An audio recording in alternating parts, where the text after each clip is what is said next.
وہاں انہیں ایک قوم ملی. جی. ہم نے ان سے کہا اے ذوالقرنین تمہارے پاس دو راستے ہیں، یا تو ان لوگوں کو سزا دو یا پھر ان کے معاملے میں اچھا رویہ اختیار کرو.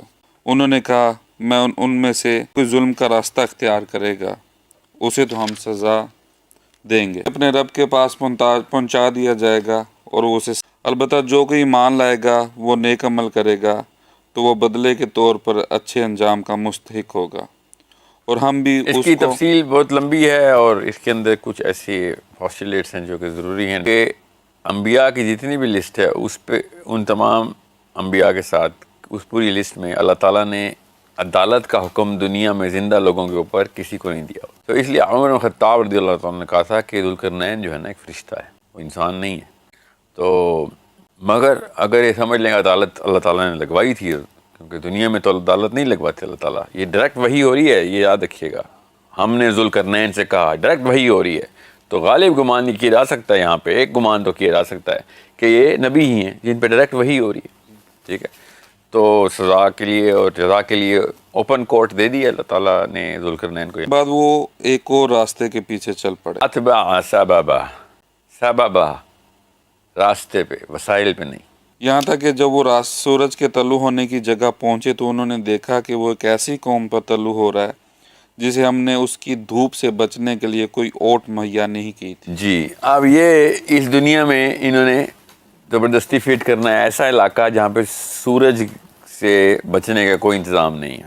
جس مرضی مطلب میں لے لیں، جو مرضی سائنس لڑا لیں، دنیا میں ایسا کوئی علاقہ نہیں ہے کہ جہاں پہ ایک قوم کو سورج سے پروٹیکشن نہیں ہے. دنیا ایک کرہ ہے، اس کرے کو جس جگہ پہ جو بھی کرہ حصہ اس کرے کا سورج سے پروٹیکٹیڈ ہے، جس وجہ سے وہ وجہ کرے کے اوپر لپیٹی ہے اللہ تعالیٰ نے، وہاں سے سورج کی پروٹیکشن، سورج سے پروٹیکشن ہو رہی ہے. اس کا بس ایک ہی مطلب ہے کہ سورج کی اس پروٹیکٹیو لیئر کے اندر، ارتھ کی پروٹیکٹیو لیئر کے اندر ایک سوراخ ہے، اس سوراخ کے تھرو سورج کی کرنیں اپنی تمام تر ریڈیشن نیچے لے کے آ رہی ہیں اور ذوالقرنین اس جگہ پہ پہنچ گئے. اس کا بس یہی مطلب لیا جا سکتا ہے اگر زبردستی کھینچنا ہے تو. ورنہ اس کا آسان سا مطلب یہ ہے کہ یہ چونکہ اب ادھر جا چکا ہے جہاں پہ یہ سارے کے سارے معاملات اسپیس اینڈ ٹائم کے الگ سے ہو رہے ہیں، تو وہاں پہ ایک ایسا پلانٹ ہے جہاں پہ اس طرح کا ایٹماسفیئر نہیں ہے جو سورج سے پروٹیکٹ کر سکے جیسے ہماری پلانٹ ارتھ کا ہے، جو کہ ہمیں سورج سے پروٹیکشن ملتی ہے. سیدنا حسن علیہ السلام نے اس قوم کے بارے میں بتایا کہ یہ قوم ایسی تھی کہ جو دن کو پانی کے اندر چلی جاتی تھی اور رات کو پانی کے باہر آ جاتی تھی، کیونکہ رات کو جو ہے وہ الٹی طرف ہوتا ہے پلانٹ کے. صاف سمجھ آ رہی ہے کہ یہ کسی اور ہی قسم کی مخلوق ہے. حسن علیہ السلام کے بارے میں کوئی یہ کہہ دے کہ یہ حدیث ضعیف ہے، تو جس نے بھی یہ حدیث ضعیف جھوٹ باندھا ہے حضرت حسن پہ، اس کو یہ پتہ تھا کہ ذوالقرنین زمین میں نہیں تھا، کہ وہ مخلوق زمینی نہیں ہے جس کی وہ بات کر رہے ہیں. اور اگر یہ حدیث ضعیف ہے کسی بھی وجہ سے مگر متن حضرت حسن علیہ السلام سے ہی ہے، تو پھر تو حسن علیہ السلام کو ہی پڑا تھا کہ وہ اس پلانٹ پہ نہیں ہے. شواہد تو ہمارے پاس سارے ہیں، صحابہ کی ٹیسٹمنی سے ہی سارے کے سارے شواہد دے رہے ہیں. تو اس لیے کوئی یہ نہ کہ سلف صالحین کو کوئی اور مطلب سمجھ آئے، ساحل میاں آپ کو کچھ اور. سلف صالحین کو جو بھی مطلب سمجھ آئے، صحابہ کو جو مطلب سمجھ آئے، میں ادھر سے کھینچ رہا ہوں. بیچ میں جو کوئی بھی آ جائے وہ میرا نبی نہیں ہے. تو نبی نے جن کو سمجھایا ان سے میں سمجھ رہا ہوں، انہوں نے یہ ڈائریکٹ لکھ کے دیا ہوا ہے. آپ کوئی قوی حدیث لے کے آ جائیں کہ ذوالقرنین زمین پہ ہی تھا، یا آپ ضعیف حدیث ہی لے آئیں کہ ذوالقرنین زمین پہ تھا، تو میں مان لوں گا. آپ کے پاس تو ضعیف حدیث بھی نہیں ہے، کبھی تو چھوڑیں. میرے پاس اگر ساری ضعیف حدیثیں بتا رہی ہیں کہ ذوالقرنین آسمان کی طرف گیا تھا، تو آپ کے پاس کم از کم ضعیف حدیثیں ہونی چاہیے کہ نہیں ذوالقرنین زمین پہ ہی گیا تھا. اس لیے یہ مت بتائیے کہ آپ کے بزرگان نے کیا لکھا ہے. میں میرے بزرگان، اپنے بزرگان، صحابہ اور اپنے نبی کی طرف سے آپ کو یہ بیانیہ جاری کر رہا ہوں. اپنے کاؤنٹر کرنا ہے تو اسی انسٹرومنٹ کے اوپر کاؤنٹر کریں، اسی وزن کی کوئی دلیل لے کے آئیں. اپنے کسی بزرگ کے اقوال نہ لے کے آئیں کہ انہوں نے کیا سمجھا. اس طرح ہوا اور ذوالقرنین کے پاس جو کچھ ساز و سامان تھا ہمیں اس کی پوری خبر تھی. جی ہاں. اب اس آیت کے اوپر میں آپ تفصیل میں ابھی نہیں جا رہا ہوں، کیونکہ اس آیت کا بہت بڑا مطلب ہے ادھر اللہ تعالیٰ نے کس طریقے سے بتایا. یہ نوح علیہ السلام کے بارے میں اللہ تعالیٰ نے اس طرح کی ایک آیت ارشاد فرمائی ہوئی ہے قرآن میں. اب وہ کشتی بنا رہے تھے، تو میں اس تفصیل میں نہیں جا رہا کیونکہ ہمارے موضوع سے تعلق نہیں ہے، مگر یہ سوچنے والے کے لیے بہت زبردست دروازہ ہے یہاں سے جو کھل جاتا ہے. جی اس کے بعد وہ ایک اور راستے کے پیچھے چل پڑے یہاں تک کہ جب 2 پہاڑوں کے درمیان پہنچے. یہ آپ غور سے سمجھیں ادھر آگے یہ جملہ پورا آیت پوری کریں جو ترجمہ لکھا ہوا ہے. یہاں تک کہ جب وہ 2 پہاڑوں کے درمیان پہنچے تو انہیں پہاڑوں سے پہلے کچھ لوگ ملے جن کے بارے میں ایسا لگتا تھا کہ وہ کوئی بات نہیں سمجھتے. جی ہاں انہوں نے رک جائیں کیونکہ ایک آیت کا اذا بلغ بین السدین. کہاں ہے پہاڑ ادھر؟ عربی میں تو کہیں نہیں لکھا پہاڑوں کے بیچ میں پہنچے. پہاڑ کا تو لفظ ہی نہیں ہے آیت میں.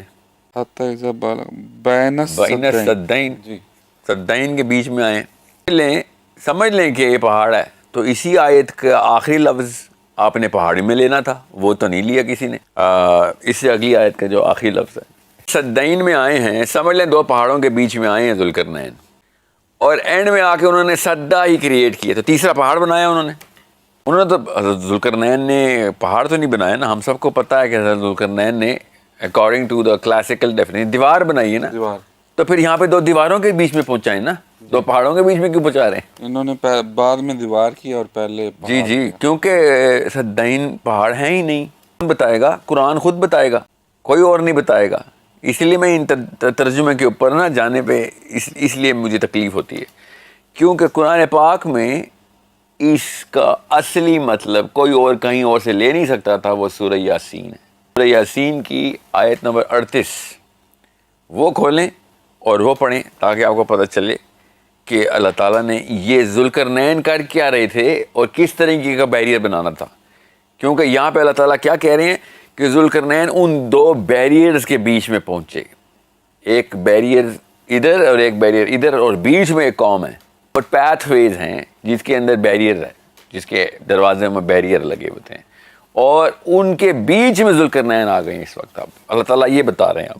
اب تیسری جگہ نکلے نا, پہلے سیٹنگ آف دا سن کے پاس گئے, پھر برتھ آف دا سن کے پاس گئے, اور اب تیسرا سفر شروع ہوا ہے, اور اب یہ ان 2 بیریئرز کے بیچ میں پہنچے ہیں.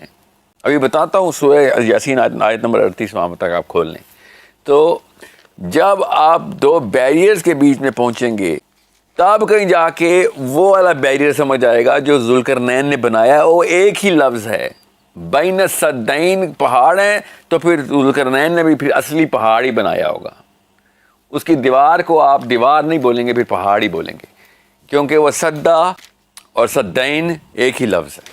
تو سدین ایک سدا, یہ قرآن پاک خود بتا رہا ہے پے در پہ اپنی آیات میں. آپ نے ایک جگہ پہاڑ لے کے, جیسے اوپر سبابا کو ایک جگہ وسائل لے کے دوسری جگہ راستہ بنا دیا ہے, اس طریقے سے اوپر سدین کو ایک جگہ پہاڑ بنا کے تیسری جگہ دیوار نہیں بنا سکتے. قرآن پاک نے بتایا ہوا ہے کہ کس طریقے کا بیریئر ہے اور کیا معاملہ ہے کہ ذوالقرنین کے سامنے اس کے ساتھ ہوا ہے.